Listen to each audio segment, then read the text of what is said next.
நக்கீரன் கோபால் அவர்கள் தொடர்ந்து வந்து ஜனநாயகன் ஷூட்டிங் தான் நடந்துச்சுன்னு சொல்லிட்டு இருக்காரு. ஆனா ஆதவர்ஜன் அன்னைக்கு பேசும்போது மீசக்காரு ஒருத்தர் அப்படிலாம் பேசுறது சரியா? ஏன்னா அவர் ஒரு பத்திரிகை ரொம்ப சரி, நான் சொல்றேன் பேசுறது சரிதான். அவரு ஒரு இத்தனை ஆண்டுகள் இயங்கிட்டு இருக்காரு, எத்தனை அரசியல் கட்சியில பார்த்திருப்பாரு. நீங்க அசால்ட்டா போற போக்குல அப்படி சொல்லிட்டு போக முடியுமா? ஒரு குற்றச்சாட்டுக்கு ஆதாரமே இல்லாம நீங்க எப்படி அந்த குற்றச்சாட்டு வைக்க முடியும்? ஆதவர்ஜன் அவருடைய கோபத்துல நியாயம் இருக்கு, அந்த கோபம் எங்களுக்கும் இருக்கு. பெரிய மீசை வச்சுக்கிட்டு இருந்தா மட்டும் பத்தாதுங்க, அவருக்கு மீசையை விட திமுக மேல ஆசை அதிகம் தெரியுமா உங்களுக்கு? அதனால இந்த வேலை தான் பண்ணிட்டு இருக்கிறேன். அறிவுத்திருவிழா நடக்குது, அதுல ஏன் தாவேக்காவுக்கு இவ்வளோ ஒரு எரிச்சல் எடுத்துக்கலாமா, இல்ல ஒரு கோபம் எடுத்துக்கலாமா? விஜய் அவர்களும் விமர்சனம் பண்ணியிருந்தாரு. இது வரைக்கும் அட்டாக் பண்ணதுல இருந்து கொஞ்சம் அதிகமாவே ரொம்ப பர்சனலாவும் பேசியிருந்தாரு. எங்களுக்கு உண்மையிலேயே கோபம் தான், உண்மையிலேயே கோபம் தான். ஒரு அறிவு திருவிழா நடக்குது, அறிவுக்கும் இன்றைக்கு இருக்கக்கூடிய திமுகவுக்கு என்ன சம்பந்தம் இருக்கு சொல்லுங்க? என்னங்க எப்படி பேசினா அப்படிங்க? முதல்ல ஆட்சி கையில் இருக்கு, அதிகாரம் கையில் இருக்கு, மக்களுக்கு தேவையான அடிப்படை விஷயங்களை ஒழுங்காக செய்ய முடியாம ஒரு திராணி இல்லாத ஒரு அரசாணை இங்க இருந்துகிட்டு அறிவு திருவிழா நடத்துறேன் அப்படின்றீங்க. இல்ல வன்ம திருவிழான்னு ஏன் குறிப்பிடுறீங்க? திமுகவை எதிர்க்கக்கூடிய நிலையில் இருக்கக்கூடிய கட்சிகளுடைய விமர்சனத்தை பற்றி தான் அவங்க பேசிட்டு இருக்காங்க, அவர்கள் மேல குற்றச்சாட்டு வச்சிருக்காங்களே தவிர்த்து அறிவு சார்ந்து எங்க பேசியிருக்காங்கன்னு நம்ம கேட்கறோம். அப்ப அது வன்ம திருவிழா தானே?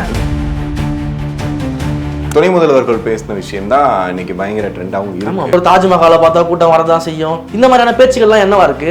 எஸ்ஐஆர்னா ஸ்பெஷல் இன்டென்சிவ் ரிஜிஸ்ட்ரேஷன் அப்படி பேசுவார் அவர், அதுவே அவருக்கு தெரியாது. அப்ப இவர் வந்து அறிவு திருவிழா நடத்தி அந்த அறிவை வந்து எல்லாருக்கும் புகட்டுறாரு அப்படின்னா எந்த அளவுக்கு கொடூரமா இருக்கு.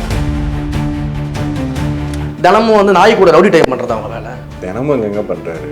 இப்போ ட்விட்டர் எடுத்து பாருங்க, தினமும் நாய் கூட உட்காந்து ரவுடி டைம் பண்ணிட்டு இருக்கிறாரு. அப்ப அதற்கு நேரம் இருக்குது, போய் மக்களை சந்திக்க நேரம் இல்லையா? விஜய் அவர்கள் தொடர்ந்து பேசுறது எல்லாமே இப்போ ரீசெண்ட் டேஸ்ல சினிமா டயலாக் மாதிரி அவர் பேசுறாரு, நிப்பாட்டி பேசுறாருன்னு சொன்னாங்க. இப்போ இந்த அறிக்கையை பார்க்கும் போதுமே என்னன்னா ஒரு டைரக்ட் அட்டாக்கும் இருந்துச்சு, பிளஸ் வந்து கொஞ்சம் சினிமா தனமும் இருக்குன்ற விமர்சனமும் இருக்கு. ஸ்டாலினே சினிமா டயலாக் தானே பேசிட்டு இருக்காரு. எந்த கொம்பனாலையும் என்னைய தொட முடியாது, முடிஞ்சா தொட்டுப்பாரு, என்னைய தூக்கிப்பாரு, கை வச்சுப்பாரு, நான் யாருன்னு காட்டுறேன். அப்ப இதெல்லாம் சினிமா வாசனமா தெரியலையா? ஏன் ஸ்டாலின் பேசும்போது உங்களுக்கு சினிமா வாசனமா தெரியல? ஏன் உதயநிதி நகைச்சுவை பண்ணிட்டு இருக்காரு மேடையில் ஏறி, ஏன் அதை பார்த்தா ஒரு நகைச்சுவை சினிமா மாதிரி உங்களுக்கு தெரியல? அப்ப இது திட்டமிட்டு வந்து நீங்க நரேட்டிவ் செய்யறீங்க தானே, தொடர்ந்து வந்து அப்படி ஒரு பிம்பத்திலேயே வைக்கக்கூடிய நிகழ்வுகளை நீங்க நடத்தி தானே இருக்கீங்க. திமுக மேல என்ன அரசியல் போட்டிருக்கு நீங்க சொல்லுங்க. தேதிக்கு 25 ஆண்டுகால கட்சியை அசால்ட்டா நீங்க சொல்றேன். அண்ணா அவர்கள் வந்து மாபெரும் கொள்கைகளோடு உருவாக்கிய திமுகவை கொள்கைகளை என்னன்னே தெரியாத அளவுக்கு இன்று மாற்றி வைத்திருக்கக்கூடிய பெருமை வந்து இன்றைக்கு இருக்கக்கூடிய திமுக முதல்வருக்கும் உதயநிதி ஸ்டாலின் தான் சேரும். அதுல அறிவு திருவிழா நடத்துறாங்க, அதுதான் பெரிய நமக்கு வருத்தம் கோவமே. அறிவு திருவிழாவை பத்தி யார் யார் பேசுறதுன்னு ஒரு விவசாய இருக்கு.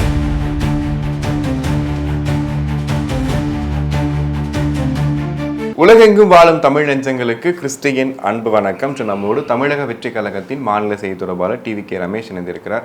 வணக்கம் பிரதர். வணக்கம். அந்த அறிவு திருவிழா அதை பத்தி நீங்களும் பயங்கர விமர்சனம் பண்ணியிருந்தீங்க, விஜய் அவர்களும் விமர்சனம் பண்ணியிருந்தாரு. இது வரைக்கும் அட்டாக் பண்ணதுல இருந்து கொஞ்சம் அதிகமாவே ரொம்ப பர்சனலாகவும் பேசியிருந்தாரு. அறிவு திருவிழா நடக்குது, அதுல ஏன் தாவேக்காவுக்கு இவ்வளோ ஒரு என்ன சொல்றது எரிச்சல் எடுத்துக்கலாமா, இல்ல ஒரு கோபம் எடுத்துக்கலாமா? என்னாச்சு தாவேக்கா? எங்களுக்கு உண்மையிலேயே கோபம் தான். கோபம் தானா? உண்மையிலேயே கோபம் தான். ஒரு அறிவு திருவிழா நடக்குது, அறிவுக்கும் இன்றைக்கு இருக்கக்கூடிய திமுகவுக்கு என்ன சம்மந்தம் இருக்கு சொல்லுங்க? என்னங்க எப்படி பேசினா அப்படிங்க? உண்மை அதுதானங்க. ஒரு அறிவு அப்படின்றது என்ன, அடிப்படை என்ன? இன்றைக்கு நீங்கள் வந்து உங்களை வந்து பிராண்டிங் செய்து கொள்றதுக்கும், நாங்கள் வந்து இத்தனை புத்தகத்தை வெளியிட்டுட்டோம், இத்தனை கடைகள் வச்சிருக்கிறோம், இத்தனை ஸ்டால் போட்டு வச்சிருக்கிறோம், இவ்வளோ பேச்சாளர்களை கொண்டு வந்து நாங்கள் பேச வச்சுட்டோம் அப்படிங்கிறது மட்டும்தான் வந்து நீங்கள் அறிவுன்னு நினச்சிட்டு இருக்கிறீங்களா? முதல்ல அந்த நிலைமைக்கு வர்றதுக்கு அந்த இடத்தை வந்து அந்த புத்தகத்தை வாங்கி மக்கள் படிக்கணும் அப்படின்னா அவனுடைய வாழ்வாதாரம் என்னவா இருக்கும்? எத்தனை இளைஞர்கள் அந்த புத்தகத்தை வாங்கி படிக்க முடியும்னு நினைக்கிறீங்க? அதற்கான வாழ்வாதாரம் இருக்குன்னு நினைக்கிறீங்க? நீங்கள் வந்து நூலகம் தரங்க, நல்ல விஷயம், நீங்கள் பல்வேறு நூலகங்கள் திறந்திருக்கேன்னு சொல்கிறீங்க, இதெல்லாம் சொல்கிறீங்க. இன்றைக்கி எத்தனை அரசு பள்ளிக்கூடங்கள் வந்து தரம் மேம்பட்டுருக்கு? எத்தனை அரசு பள்ளிக்கூடத்தில் வந்து நூலகங்கள் இருக்குன்னு நீங்கள் சொல்லுங்கள். நீங்கள் ஒரு நூலகத்தை வந்து நீங்கள் திறந்துட்டேன்னு சொல்கிறீங்க. தமிழ்நாட்டில் இருக்க மூலையில் இருக்கக்கூடிய கிராமத்தில் இருக்கக்கூடிய பள்ளிகளில் வந்து அரசு பள்ளி மாணவர்கள் படிப்பதற்கான நூலகங்கள் இருக்குதா? அப்போ பேஸை நீங்கள் சரி பண்ணாமல் பேஸை விட்டுட்டு நீங்கள் வந்து இது போல் வந்து நாங்கள் வந்து அறிவு திருவிழா நடத்துகிறோம், நாங்கள் சாதனை படைச்சிட்டோம் அப்படின்னு சொல்கிறதுல எந்த மாதிரியான நீங்கள் அறிவு இருக்குன்னு நினைக்கிறீங்க? முதல்ல ஆட்சி கையில் இருக்குது, அதிகாரம் கையில் இருக்குது, மக்களுக்கு தேவையான அடிப்படை விஷயங்களை ஒழுங்காக செய்ய முடியாமல் ஒரு திராணி இல்லாத ஒரு அரசாணை இங்கே இருந்துக்கிட்டு அறிவு திருவிழா நடத்துகிறேன் அப்படின்றீங்க. அண்ணாவுடைய கொள்கைகள் நீங்கள் பின்பற்றீங்களா? உங்கள்கிட்ட கடமை இருக்குதா, கண்ணியம் இருக்குதா, கட்டுப்பாடு இருக்குதா சொல்லுங்கள்? கட்சியில் இருக்குதா? அது பெரியாரை பின்பற்றுன்னு சொல்கிறீங்க. பெரியாரை பின்பற்றினா நீங்கள் வந்து இன்றைக்கி சமூக நீதி அரசாக இருந்தீங்கன்னா இன்றைக்கி சமூக நீதிக்காக நீங்கள் ஏன் சாதியவாரி கணக்காய்வின்னு நீங்கள் ஏன் நடத்தலை? நீங்கள் ஏன் இன்னும் வேங்க வேலைக்கு ஏன் போகலை? சமத்துவம் பேசுகிறேன்றீங்க, சமத்துவம் உங்கள் கொள்கைன்னு நீங்கள் சொல்கிறீங்க. அப்போ சமத்துவம் பேசக்கூடியவர்கள் வந்து ஏன் இன்றைக்கு இத்தனை மாணவிகளோ பாலியல் துன்புறுத்தலால் ஆளாக்கப்படும் பொழுது, அந்த குற்றங்களில் வந்து அந்த மாணவிகள் பாதிக்கப்படும் பொழுது நீங்க ஏன் அந்த சமத்துவத்தை இன்னும் வந்து வச்சுக்கிட்டு இருக்கீங்க, எப்படி நீங்க சமத்துவம் பேசுறீங்க? அப்ப இதெல்லாம் நமக்கு அடிப்படை கேள்வியெல்லாம் எழுதா இல்லையா? அப்ப மேடையில மட்டும் அறிவு திருவிழான்னு பேர் வச்சுட்டு உங்களை நீங்க ஒரு மார்க்கெட்டிங் பண்ணிக்கிட்டு இருக்கீங்க. ஆனா களத்துல மக்கள் பாதிக்கப்படுறதை பார்க்கும்போது அப்படி இல்லையே. இல்ல வன்மத் திருவிழான்னு ஏன் குறிப்பிடுறீங்க? வன்மத் திருவிழா தானே. நீங்க வந்து ஒரு கட்சியினுடைய அறிவு திருவிழா நடத்துறீங்க. சரி, திமுகவை தொடங்கிய திரு அண்ணா அவர்களுடைய அறிவாற்றலை பற்றியோ, அவருடைய கொள்கைகளை பற்றியோ, கோட்பாடுகள் பற்றியோ, அதன்படி இந்த ஆட்சி எப்படி செயல்படுதுன்றதை பற்றியோ யாராவது பேசுறாங்களா? ஏன் நீங்க அதை கொண்டு போல? ஏன் முதலமைச்சர் பேசல? ஏன் துணை முதலமைச்சர் பேசல? ஏன் அமைச்சர்கள் பேசல? ஐயா தந்தை பெரியார் அவர்களுடைய கொள்கைகள் என்ன, அவருடைய நோக்கங்கள் என்ன, அதை எந்த அளவுக்கு உங்களுடைய ஆட்சி நிறைவேற்றிருக்கு, உங்க கட்சியில எந்த அளவுக்கு நீங்க பெண்களுக்கு முன்னுரிமை கொடுத்துருக்கீங்க, உங்கள் கோபாலபுரம் வீட்டிலேயே பிறந்த ஆண் குழந்தைகள் மட்டும்தான் நீங்க அங்க ஆள முடியும், பெண்கள் ஆள முடியாதுன்ற சூழ்நிலை தான் உங்க கட்சியிலேயே இருக்கு, துணை முதலமைச்சரா வர முடியுன்ற சூழ்நிலை இருக்கு. அப்ப இதை பற்றி நீங்க பேச தயாரா? ஐயா பெரியார் அவர்கள் சொன்ன பெண் சமத்துவத்தை நீங்க கொடுக்க தயாரா? அப்ப அதை பத்தி நீங்க பேசலாமா? அப்போ நீங்க வந்து என்ன அறிவு திருவிழா நடத்துறீங்க? உங்க கட்சியினுடைய வழிகாட்டுதலாக நீங்க சொல்லுகிறீங்களே அண்ணா அவர்களையும் பெரியார் அவர்களை பற்றியுமே பேசுவதற்கு முதலமைச்சரும் துணை முதலமைச்சரும் அதை எந்த அளவுக்கு செயல்படுத்திருக்கிறாங்க? அதையும் அவங்க பேசியிருந்தாங்க. ஆனா தமிழக வெற்றி கழகத்தை பத்தின விமர்சனங்களை டைரக்டா வைக்கல. எதிர்கட்சிகளை பற்றிய விமர்சனங்கள் மட்டும்தான் அங்க பிரதானமா இருந்துச்சே தவிர்த்து எல்லா எதிர்கட்சி சேர்த்து சொல்றேன், திமுகவை எதிர்க்கக்கூடிய நிலையில் இருக்கக்கூடிய கட்சிகளுடைய விமர்சனத்தை பற்றி தான் அவங்க பேசிட்டு இருக்காங்க. அவர்களை மேல குற்றச்சாட்டு வச்சிருக்கிறாங்களே தவிர்த்து அறிவு சார்ந்து எங்க பேசியிருக்காங்கன்னு நம்ம கேட்கறோம். அப்ப அது வன்ம திருவிழா தானே. இதேதான் நம்ம துணை முதல்வர்கள் பேசின விஷயம் தான் இன்னைக்கு பயங்கர ட்ரெண்டாவும் இருக்கு. முதலமைச்சரே அதுதானே பேசிட்டு இருக்காரு. எங்களை எந்த கொம்பனாலையும் தொட முடியாது, நாங்க அப்படி நாங்க இப்படி, இதெல்லாம் பேசிக்கிட்டு இருக்கிறாரு. அப்போ நீங்க வந்து ஒரு அறிவு சார்ந்த திருவிழானா அறிவு சார்ந்து பேசுங்க, அண்ணா அவர்களுடைய அறிவார்ந்த விஷயங்களை பேசுங்க, தந்தை பெரியார் அவர்களுடைய அறிவார்ந்த விஷயங்களை பேசுங்க, அதன்படி நீங்க எந்த அளவில் ஆட்சி நடத்துறீங்கன்னு சொல்லிட்டு ப்ரூவ் பண்ணுங்க, நாங்க அக்செப்ட் பண்ணிக்கிறோம். அப்ப எதிர்கட்சிகளை வந்து வசைப்பாடுறதுக்கிட்டே நீங்க ஒரு விழா நடத்தி பேசிக்கிட்டு இருக்கீங்க அப்படின்னா அது வன்ம விழான்னு சொல்லாம வேற என்னன்னு சொல்ல முடியும்? இல்ல அப்படி என்ன வசைப்பாடுனாங்கன்னு நான் கேட்கிறேன். வேற என்ன நீங்க சொல்லணும்? நீங்க வந்து எதிர்கட்சிகளை வந்து கூட்டம் சேர்க்கிறாங்க, நீங்க வந்து கூட்டம் வந்து ஒரு என்னது ஒரு தாஜ்மஹாலை பார்த்தா கூட்டம் வரதான் செய்யும், இந்த மாதிரியான பேச்சுக்கள்லாம் என்னவா இருக்கு?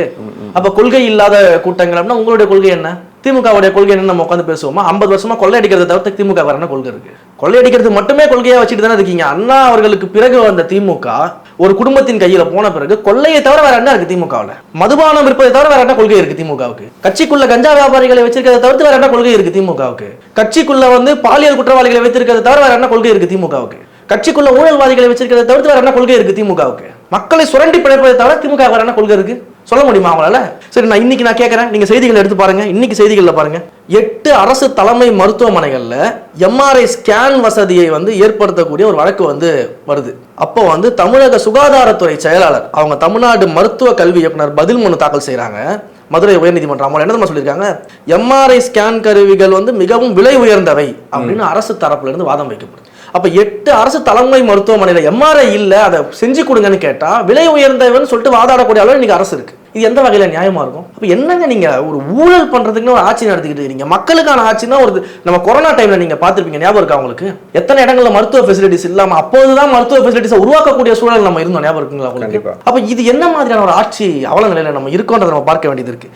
இன்னொன்னு எடுத்து பாருங்க, சமீபத்துல ஒரு இளைஞர் ஒருத்தர் தன்னை வந்து கொலை செய்ய வராங்க அப்படின்னு சொல்லிட்டு காவல்துறையினருடைய குடியிருப்புக்குள்ள வந்து போனா நம்மளை காப்பாத்திடுவாங்க திருச்சியில அப்படின்னு சொல்லி திருச்சியில அந்த பீம நகர் பகுதியில் வந்து ஒரு இளைஞர் காவல்துறையோட குடியிருப்புக்குள்ள எப்படியாவது போயிட்டு நம்மளை பாதுகாத்துருவாங்க அப்படின்னு நம்பி உள்ள போனவர் அங்கேயே வச்சு படுகொலை பண்ணியிருக்கிறாங்க. இப்படி கேவலமான நிலையில ஒரு சட்டம் ஒழுங்கு, இதை சரி செய்யக்கூடிய இடத்துல ஒரு ஆட்சி இருக்கு.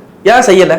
இந்த பக்கம் காவல்துறை நம்பி போன இளைஞர் பலி, அந்த பக்கம் வந்து ஒரு காவலரே வந்து போக்சோல வந்து கைதாகிறார் இன்னொரு இடத்துல விழுப்புரத்துல. அப்ப இங்க வந்து காவலர்களால பாதுகாப்பு கொடுக்க முடியல, காவலர்களால பொதுமக்களுக்கு பாதுகாப்பு இல்லை, பல இடங்கள்ல காவலர்களுக்கே பாதுகாப்பு கிடையாது. இப்படி ஒரு அவலமான ஒரு ஆட்சி நடந்துகிட்டு, இப்படிப்பட்ட ஒரு ஆட்சியை நடத்திக்கிட்டு சமூகத்துல எந்த விதமான மக்கள் பாதுகாப்புமே உறுதி செய்யப்படக்கூடிய நிலைமையில ஒரு ஆட்சி நடந்துகிட்டு, அப்ப நம்ம கேள்வி கேட்காம என்ன பண்றது சொல்லுங்க? ஆனா தாவேகா மட்டும்தான் திமுக எதுக்குதுன்ற மாதிரி பேசுறாரு. பிரதானமாக தாவேகா வந்து எதிர்த்துக்கிட்டு இருக்காங்க. இன்னைக்கு ஒரு பக்கா மாஸ் கட்சி அப்படிங்கிறாரு.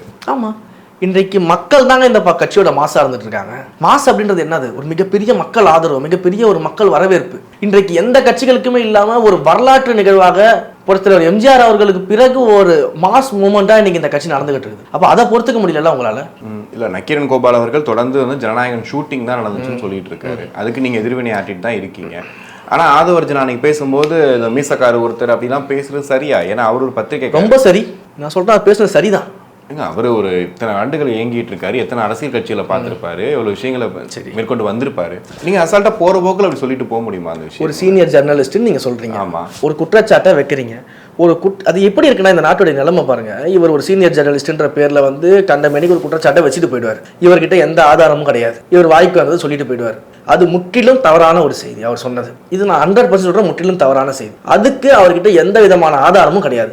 ஆதாரமே இல்லாத ஒரு விஷயத்தை அவர் இங்க பரப்பிட்டு போயிட்டார். அப்போ ஆதாரமே இல்லாம அவர் சொன்ன குற்றச்சாட்டுக்கு நாங்க ஆதாரத்தோட ப்ரூவ் பண்ணணும். குற்றச்சாட்டு வைக்கிறவங்க ஆதாரத்தை காட்டி ப்ரூவ் பண்ண மாட்டாங்களாம். அந்த குற்றச்சாட்டை எதிர்கொள்றவங்க ஆதாரத்தோட ப்ரூவ் பண்ணணும். இது என்ன மாதிரியான ஒரு நிலைமை இது? அப்போ நீங்க ஒரு சீனியர் ஜெர்னலிஸ்ட்ன்றீங்க, இத்தனை ஆண்டு கால அரசியலை பார்த்தேன்றீங்க, ஒரு குற்றச்சாட்டுக்கு ஆதாரமே இல்லாம நீங்க எப்படி அந்த குற்றச்சாட்டை வைக்க முடியும்? இல்ல உங்ககிட்ட ஆதாரம் இருந்தா நீங்க காட்டிடலாம். அதுதான் நான் கேட்கிறேன். குற்றச்சாட்டு வைக்கிறவரை ஆதாரத்தை கொடுக்க மாட்டாராம், எதிர்கொள்ற நாங்க ஏன் ஆதாரத்தை காட்டணும் நீங்க எதிர்பார்க்கறீங்க? இல்ல சிசிடிவி நாங்க மறுக்கிறோம்ல, நாங்க மறுக்கிறோம், அது தவறுன்னு நாங்க மறுக்கிறோம். அந்த செய்தி தவறு, அவர் பொய்யை பரப்பிட்டு இருக்காருன்னு நாங்க சொல்றோம். ஆதவர்ஜுனா அவருடைய கோபத்துல நியாயம் இருக்கு, அந்த கோபம் எங்களுக்கும் இருக்கு. பெரிய மீசை வச்சுக்கிட்டு இருந்தா மட்டும் பத்தாதுங்க, அவருக்கு மீசையை விட திமுக மேல ஆசை அதிகம் தெரியுமா உங்களுக்கு? அதனால இந்த வேலை தான் பண்ணிட்டு இருக்கிறாரு. உண்மை அதுதான். சரி, நான் என்ன கேட்குறேன், இதே மீசை துடிக்குது இல்லை உங்களுக்கு? இன்றைக்கு வந்து எங்களுடைய கட்சியின் மேலே இப்படி துடிச்சு ஏதாவது பண்ணிடணும், அவனை விடாதீங்க கொல்லுக அப்படின்லாம் பேசிக்கிட்டு இருக்காருல்ல. அப்போ இந்த கோயம்புத்தூர் மாநில விவகாரத்தில் திமுகவை பார்த்து அந்த மாதிரி பேசுவார் அவரு? காவல்துறை கையில் வச்சிருக்காரு முதலமைச்சரை பார்த்து இந்த மாதிரி பேசுவார் அவரு? அண்ணா பல்கலைக்கழக மாநில விவகாரத்தில் எங்கே தூங்கிட்டு இருந்தாரு?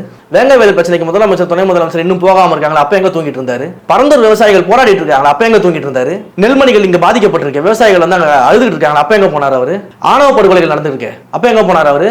அந்த ஆணவ படுகொலைகள் சட்டம் ஏற்ற மாட்டேன்னு சட்டமன்றத்தை வச்சு முதலமைச்சர் சொன்னார், அப்ப எங்க போனார் அவரு? என்ன செலக்டிவ் அம்னீஷியாவா அவருக்கு? குறிப்பிட்ட கட்சிக்கு மட்டும்தான் அவர் மீச துடிக்குமா? மற்ற கட்சிகள் எல்லாம் திமுக அவர் தவறு செஞ்சா துடிக்காதா அவருக்கு? அப்ப அந்த கோபம் வராதா? அப்ப இது நடிப்பு தானே, அது நடிப்பு தான் சொல்ல முடியும். அப்ப எவ்வளவு பெரிய சீனியர் ஜெர்னலிஸ்டா இருந்தா இருந்துட்டு போங்க, நியாயமா இதுக்கெல்லாம் நீங்க குரல் கொடுத்துருக்கணுமே, ஏன் குரல் கொடுக்கல? ஏன் உங்க மீச துடிக்கல? இல்ல அவர் கேட்ட கேள்விக்கு ஏன் பதில் சொல்ல? நாங்க மறுப்பு தெரிவிக்கிறோம்ல, அது பொய்யான செய்தின்னு மறுப்பு தெரிவிக்கிறோம். உண்மைனா ஆதாரத்தை காட்ட சொல்லுங்க. இல்ல தாண்டி நிறைய கேள்விகள் கேட்கிறாரு. என்ன கேள்வி கேட்டாரு அவரு? ஏன் நேர்ல வந்து போய் பார்க்கல விஜய் அப்படிங்கிறது, அங்கிருந்து ஏன் ஓடினாரு? திரும்ப திரும்ப அதான் நம்ம சொல்லிக்கிட்டு இருக்கிறோம். அங்க என்ன நடந்ததுன்னு நான் இப்போ உங்களுக்கு விளக்கம் சொல்லிட்டேன். அங்க நடந்தது என்ன, அன்றைக்கு இரவு நடந்தது என்ன, எதற்காக வந்து இங்க சென்னையில சந்திப்பு நடந்துச்சு, கரூர்ல சந்திப்பு நடத்துவதற்கு என்ன நல்லா முயற்சி எடுத்தோம், எல்லாத்தையும் சொல்லிட்டோம். திரும்ப திரும்ப அதையே பேசிக்கிட்டு இருந்தா அப்ப நீங்க என்ன வந்து செட் பண்ண முயற்சி பண்றீங்க? என்ன முயற்சி நீ பண்ணிட்டு இருக்கீங்க? அப்ப நீங்க திட்டமிட்டு பரப்பக்கூடிய இந்த கேள்விக்கெல்லாம் உட்கார்ந்து எங்களுக்கு பதில் சொல்றதா எங்களுக்கு வேலையா? உங்க மீச திமுகவுக்கு ஆதரவா தான் துடிக்கும், திமுக எதிராக துடிக்காது. நாங்க அப்படி கிடையாது, மக்களுக்காக தான் துடிப்போம். இல்ல விஜய் அவர்கள் தொடர்ந்து பேசுறது எல்லாமே இப்போ ரீசெண்ட் டேஸ்ல அந்த கரூர் சம்பவத்துக்கு அப்புறம் ஒரு வீடியோ போடும்போது கூட சினிமா டயலாக் மாதிரி அவர் பேசுறாரு, நிப்பாட்டி பேசுறாருன்னு சொன்னாங்க. இப்போ இந்த அறிக்கையை பார்க்கும்போதுமே என்னன்னா ஒரு டைரக்ட் அட்டாக்கும் இருந்துச்சு, பிளஸ் வந்து கொஞ்சம் சினிமாத்தனமும் இருக்குன்ற விமர்சனமும் இருக்கு. இது அப்படி நீங்க எப்படி பாக்குறீங்க? ஸ்டாலினே சினிமா டைலாக் தானே பேசிட்டு இருக்காரு. எந்த கொம்பனாலையும் என்னைய தொட முடியாது, முடிஞ்சா தொட்டுப்பாரு, என்னைய தூக்கிப்பாரு, கை வச்சுப்பாரு, நான் யாருன்னு காட்டுறேன். அப்போ இதெல்லாம் சினிமா வாசனமா தெரியலையா? ஏன் ஸ்டாலின் பேசும்போது உங்களுக்கு சினிமா வாசனமா தெரியல? ஏன் உதயநிதி நகைச்சுவை பண்ணிட்டு இருக்காரு மேடையில் ஏறி, ஏன் அதை பார்த்தா ஒரு நகைச்சுவை சினிமா மாதிரி உங்களுக்கு தெரியல? அப்போ இது திட்டமிட்டு வந்து நீங்க நரேட்டிவ் செய்யறீங்க தானே, தொடர்ந்து வந்து அப்படி ஒரு பிம்பத்திலேயே வைக்கக்கூடிய நிகழ்வுகளை நீங்க நடத்தி தானே இருக்கீங்க. துணை முதலமைச்சரோட பணி என்ன நீங்க சொல்லுங்க? எதற்காக உங்களை துணை முதலமைச்சராக போட்டுக்கிறாங்க? உங்கள் தந்தைக்கு உதவியாக இருக்கணும், ஆட்சி அதிகாரத்தை வந்து திறம்பட நிர்வாகம் வந்து செயல்படணும் அப்படிங்கிறதுனால தான் உங்க துணை முதலமைச்சராக கொடுத்துருக்காங்க. தினமும் வந்து நாய் கூட ரவுடி டைம் பண்றது அவங்க வேலை. தினமும் எங்க பண்றாரு? போய் ட்விட்டர் எடுத்து பாருங்க, தினமும் நாய் கூட உட்காந்து ரவுடி டைம் பண்ணிக்கிட்டு இருக்கிறாரு. அப்போ அதற்கு நேரம் இருக்குது, போய் மக்களை சந்திக்க நேரம் இல்லையா? அங்கே நெல்மணிகள் எல்லாமே வந்து கொள்முதல் செய்யப்படாமல் மழையில் நனைஞ்சு எல்லாம் பூத்து போய் கிடக்குதுங்க. கஷ்டப்பட்டு விவசாயம் விதை வச்சு அவன் கஷ்டப்பட்டு சேத்துல இறங்கி வேலை செஞ்சு அறுவடை பண்ணி கொண்டு வந்து வச்சா கொள்முதல் பண்ண முடியல. கொள்முதல் பண்ணுறதுலையும் அவ்வளவு பிரச்சனைகள். அதை டிரான்ஸ்போர்ட்டேஷன் பண்ணுறதுக்கு பணம் கொடுக்கணும், லஞ்சம் கொடுக்கணும். எங்கே போவாங்க விவசாயிகள்லாம்? சரி, எதிர்கட்சியா வந்து ஏன் வந்துட்டு தாவேக்கா போகல? அதிமுக போனாங்க. எங்க தலைவர் திருவாரூர் போகும்போது, நாகை போகும்போது தொடர்ந்து இந்த மீனவர் பிரச்சனையை பத்தியும் சரி, விவசாய பிரச்சனையை பத்தி அங்கேயே போய் அதை தான் பேசியிருக்காரு. அவர் அன்றைக்கு அட்ரஸ் பண்ணாரு இந்த மாதிரி விவசாயம். அன்றைக்கு அதை முதல்ல கையில் எடுத்தது நம்ம தானே, அன்னைக்கு நம்ம அதை சொன்னோம். அன்றைக்கு இந்த அமைச்சர்கள் அதை மறுத்தாங்க. இன்னும் சொல்ல போனா ஒரு அமைச்சர் வந்து ரொம்ப கேஷுவலா பதில் சொன்னார். அதெல்லாம் அப்படிதாங்க இருக்கும், அதெல்லாம் நம்ம இது பண்ண முடியாது, ரொம்ப கேஷுவலா அன்னைக்கு அமைச்சர் பதில் சொல்றாரு. ஆனா இன்றைக்கு வெட்ட வெளியில அந்த புகைப்படத்தோட ஆதாரத்தோட இன்னைக்கு அது நடந்திருக்கு. இப்போ திமுகவோட எம்எல்ஏ எல்என் அவர்கள் வந்து ஒரு பதிவு போட்டிருக்காரு. என்னன்னா நம்ம வந்து சில இளைஞர்களை தற்கொலைன்னு சொல்லிட்டு இருக்கோம், சொல்றது வந்து திமுக தப்பா தான் நீங்க சொல்றீங்க. ஏன்னா நீங்க வந்து அவங்க அரசியல் படுத்த தவறிட்டீங்க, அது ஒடுக்கப்பட்ட ஒரு இளைஞர் பட்டாளம், அவங்கள வந்து நீங்க பேசக்கூடாது அப்படின்னு சொல்லியிருக்காரு. அவர் குறிப்பா என்னன்னா தாவேக்காவை தான் சொல்றாரு. அதாவது திரு எழிலன் அவர்கள் பேசிய ஒரு விஷயத்தை வந்து நம்ம எப்படி பார்க்க வேண்டியது இருக்கு அப்படின்னா, நீங்க வந்து தாவேக்காவை பொறுத்த வரைக்கும் சரி, எந்த இளைஞர்களுமே வந்து சாதி பார்த்து சேர்ந்த கூட்டம்லாம் கிடையாது. அதனால வந்து குறிப்பிட்ட சாதியில் இருக்கக்கூடிய இளைஞர்கள் வந்து அங்கே குறிப்பிட்டு சொல்றாரு. ஒடுக்கப்பட்ட இளைஞர்கள் இல்லை வந்து மற்ற பட்டியலின இளைஞர்கள் அவர்களெல்லாம் நம்ம இப்படி சொல்லக்கூடாதுன்னா நீங்கள் எந்த இளைஞர்களையும் முதல்ல அந்த மாதிரி சொல்லக்கூடாது. அதுவே தவறு. நீங்கள் இந்த பிரிவினை பேசுறதே முதல்ல நான் தவறுங்கிறேன். நீங்கள் எந்த இளைஞர் கூட்டமாக இருந்தாலுமே அவர்கள் இன்றைக்கு இருக்கக்கூடிய இளைஞர்கள் வந்து சாதியம் பார்க்காம, மதம் பார்க்காம, பணம் பார்க்காம தான் இன்றைக்கு எங்கள் தலைவரோட நிற்கிறாங்க. அதே மாதிரி இன்றைக்கு இருக்கக்கூடிய இளைஞர்கள் எல்லாருமே வந்து முதல் தலைமுறை வாக்காளர்கள் கிடையாது. அவங்க ஏற்கனவே மேபி திமுகவுக்கு வாக்களிச்சிருக்கலாம், அதிமுகவுக்கு வாக்களிச்சிருக்கலாம், மற்ற கட்சிகளுக்கு வாக்களிச்சிருக்கலாம். அன்றைக்கு நீங்கள் அவர்களை அரசியல் படுத்த தவறிட்டீங்களா? அப்போ இன்றைக்கு நீங்கள் ஒருவரை பார்த்து அந்த தற்கொலைன்ற விமர்சனத்தை வைக்கலாம். அப்போ அன்றைக்கும் அப்படிதான் இருந்தா நீங்க சொல்ல வரீங்களா? அப்போ உங்க கட்சிக்கு வாக்களிக்கும் போது எதுவுமே தெரியாம தான் வாக்களிச்சாரா? உங்க தொகுதியில் உங்களுக்கு வாக்களிச்சவங்க யாரு? அப்போ அங்க இருக்கக்கூடிய இளைஞர்கள் யாரு? எதுவுமே தெரியாம தான் உங்களுக்கு வாக்களிச்சாங்களா? நீங்க அவங்களை அரசியல் படுத்த தவறிட்டீங்களா? அதுலேயும் வந்து குறிப்பிட்ட சமூகத்தை வந்து குறிப்பிட்டு சொல்ல வேண்டிய அவசியம் என்ன இருக்குது? அப்போ இன்றைக்கு வந்து சிறுபான்மை பெருமக்களுடைய காவல் என்று தன்னை சொல்லிக் கொடுக்கிற திமுக, பட்டியலின மக்கள் தலித் மக்களுடைய காவல் என்று தன்னை சொல்லிக் கொடுக்கக்கூடிய திமுக அந்த வாக்குகளை, அந்த இளைஞர்களுடைய நம்பிக்கை எல்லாமே இழந்துருச்சு. ஏன்னா நம்ம அதை பார்த்துக்கிட்டு வரோம். எத்தனை ஆணவ படுகொலைகள் நடந்துட்டு இருக்குது. கண்மூடித்தனமாக இந்த அரசு வந்து வேடிக்கை பார்த்துட்டு இருக்குது. எத்தனை இடங்கள்ல வந்து தலித் மாணவர்கள் தாக்கப்படுறாங்க, இளைஞர்கள் தாக்கப்படுறாங்க, கொலை செய்யப்படுறாங்க. தலித்துக்கு ஆதரவாக செயல்படக்கூடிய தலைவர்கள் வந்து வெட்டி படுகொலை செய்யப்படுறாங்க. இந்த கூட்டம் தான் சேருதுன்னு எப்படி சொல்ல முடியும்? அதுதான் சொல்றேன். இதெல்லாம் வந்து உணர்ந்ததுனால இன்றைக்கு இவர்களுடைய வாக்குகளை வைத்துதான் இன்றைக்கு வந்து அந்த திமுக அப்படின்ற ஒரு கட்டமைப்பு வந்து அவர் உருவாக்கியிருக்காங்க. இவர்களுக்காக நாங்கள் போராடுறோம் சொல்லி உருவாக்கிட்டு இன்றைக்கு ஒரு குடும்பம் வாழ்வதற்காக ஒட்டுமொத்த குடும்பத்தையும் அழிச்சிட்டு இருக்கிறாங்க. அப்போ இந்த வாக்குகள் வந்து நம்ம தாவேகாவிற்கு சென்று விடக்கூடாது அப்படிங்கிற ஒரு உள்ள அர்த்தத்துல தான் அவர் பேசுறாரே தவிர்த்து உண்மையிலேயே இளைஞர்கள் மேல அக்கறை இருந்துச்சுன்னா ஒட்டுமொத்த இளைஞர்களுக்காக பேசியிருக்கணும். இந்த பிரிவினை அங்கே தேவை கிடையாது. ஒன்று. இன்னொன்று, இங்கே இருக்கக்கூடிய இளைஞர்கள் எல்லாருமே ஒரு கட்சிக்கு வாக்களிச்சுட்டு இங்கே வந்தவர்களாக தான் இருக்கிறாங்கன்னு வச்சுக்கோங்க. ரசிகர்களாக இருக்கும்போது ஏதோ ஒரு கட்சிக்கு வாக்களிச்சிருப்பாங்க. அப்போ உங்களை எதுவுமே தெரியாம அவர்கள் வாக்களிச்சிட்டாங்கன்னு நீங்க சொல்லக்கூடிய ஸ்டேட்மெண்ட் எப்படி இருக்குன்னு பாருங்க. அப்போ ஒட்டுமொத்த இளைஞர்களையும் நீங்க கேவலப்படுத்திக்கிட்டீங்கன்னு அர்த்தம். ஓகே. ஆனால் அரசியல் படுத்தலை அப்படிங்கிறத, அவங்க அரசியல் படுத்திட்டு அவங்க திமுக கூட தான் இருந்திருப்பாங்க அப்படிங்கிறது. அரசியல் படுத்திருந்தா எப்படி திமுக இருந்திருப்பாங்க நீங்க சொல்லுங்க? அரசியல் படுத்திருந்தா எப்படி திமுக இருந்திருப்பாங்க? திமுக மேல என்ன அரசியல் பட்டிருக்கு நீங்க சொல்லுங்க? கொள்கை இல்லாத ஒரு இன்றைக்கு தேதிக்கு 75 ஆண்டுகால கட்சி அசால்ட்டா நீங்க சொல்றேன். அண்ணா அவர்கள் வந்து மாபெரும் கொள்கைகளோடு உருவாக்கிய திமுகவை கொள்கைகளை என்னன்னே தெரியாத அளவுக்கு இன்றைக்கு மாற்றி வைத்திருக்கக்கூடிய பெருமை வந்து இன்றைக்கு இருக்கக்கூடிய திமுக முதல்வருக்கும் உதயநிதி ஸ்டாலின் தான் சேரும். அதுல அறிவு திருவிழா நடத்துறாங்க. அதுதான் பெரிய நமக்கு வருத்தம், கோவமே. அறிவு திருவிழாவை பத்தி யார் யார் பேசுறதுன்னு ஒரு விவசாய இல்லை. எஸ்ஐஆர்னா ஸ்பெஷல் இன்டென்சிவ் ரிஜிஸ்ட்ரேஷன் அப்படி பேசுவார் அவர். அதுவே அவருக்கு தெரியாது. அப்ப இவர் வந்து அறிவு திருவிழா நடத்தி அந்த அறிவை வந்து எல்லாருக்கும் புகட்டுறாரு அப்படின்னா எந்த அளவுக்கு கொடூரமா இருக்கு பாருங்க. அப்ப இவர்களை நம்பி எப்படி இளைஞர்கள் போவாங்க? இன்னைக்கு ஒவ்வொரு வீட்டில் இருக்கக்கூடிய தந்தைகளையும் ஆண்களையும் இளைஞர்களையும் மதுவால அடிமையாக்கி வச்சு குடிக்க வச்சு வேடிக்கை பார்த்துருக்கக்கூடிய இந்த அரசை வந்து எப்படி இளைஞர்கள் மதிப்பாங்க? எப்படி நீங்க பேசிட்டீங்கன்னா வந்துடுவாங்களா கூட? ஒவ்வொரு வீட்டிலும் இளைஞர் பாதிக்கப்பட்டிருக்கான். என் தந்தை குடிக்கிறாரு, ஒரு மாணவி பாதிக்கப்படுறாங்க, என் தந்தை குடிக்கிறாரு, அதனால என் குடும்பம் சீரழிஞ்சிருக்கு, இந்த அரசாங்கம் வந்து கடந்த ஆட்சியில் வந்து மதுபான கடைகளை மூடிடுறேன் அப்படின்னு கருப்பு கொடிலாம் வச்சு போராடினாங்க. இங்கே வந்து பார்த்தா 50,000 கோடிக்கு வருமானத்தை இன்க்ரீஸ் பண்ணி வச்சிருக்காங்க. ஆண்டுக்கு இன்க்ரீஸ் ஆகிட்டு இருக்கு வருமானம். அப்போ இந்த இளைஞர்கள் வந்து நீங்கள் பேசி கவர் பண்ணிடுவீங்களா? எப்படி கவர் பண்ணுவீங்க? அப்போ எந்த அளவுக்கு நீங்கள் இளைஞர்களை முட்டாளாக நினச்சிக்கிட்டு இருக்கிறீங்க? அப்போ இவர்களுடைய எண்ணம் எல்லாமே என்னன்னா, இந்த இளம் சக்தி வந்து ஒரு மாற்றத்தை நோக்கி முதன்மை சக்தியாக இருக்கக்கூடிய தமிழக வெற்றி கழகத்தை நோக்கி சென்று கொண்டிருக்கிறத உணர்ந்து அதை எப்படியாவது திருப்பணும். அதற்கு இப்படி ஒரு பேச்சு, வேற ஒன்றுமே கிடையாது. சரி, வெயிட் பண்ணி பார்ப்போம். நேரத்துக்கு நன்றி.